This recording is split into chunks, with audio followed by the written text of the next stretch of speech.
Per il presidente della Regione Veneto, la rotonda di Vaglio di Roncade sorge in uno dei punti neri della viabilità della Marca. È stata una delle opere per la quale il sindaco Pieranna Zottarelli si è più battuto. Alla fine i soldi sono stati trovati, 4,7 milioni di euro, i lavori eseguiti in tempi record. La rotatoria risolve uno degli snodi più caldi della Treviso Mare.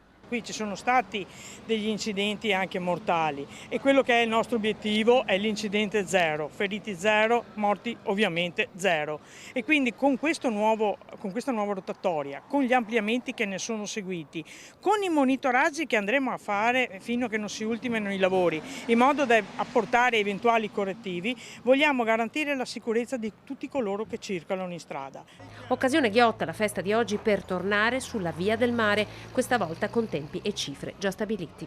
Di fatto stiamo definendo tutte le procedure burocratiche per l'aggiudicazione definitiva. Ogni volta che ci sarà l'aggiudicazione definitiva, il passo successivo sarà la firma della convenzione. Nel momento in cui avremo la firma della convenzione avremo un concessionario che realizzerà e gestirà la via del mare. Allora a quel punto io ho già detto a tutti i sindaci state tranquilli perché nel momento in cui ci saranno tutte le condizioni apriremo il tavolo per la discussione. Sono quasi 200 milioni di euro di opera, verrà realizzata in 36 mesi, quindi in 3 anni avremo l'opera realizzata, un pedaggio di 2,40 euro per tutto il tratto per i veicoli leggeri e 4 euro per i pesanti, ma ricordiamoci i comuni residenti, cioè i residenti dei comuni attraversati non pagano nulla. Il progetto definitivo, chiarisce De Berti, sarà da realizzare insieme, nulla sarà calato sulla testa dei primi cittadini.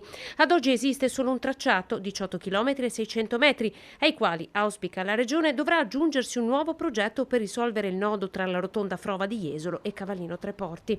Esenzione al pagamento per 2 anni per i comuni di Treviso, Silea, San Biagio di Callalta e Monastier.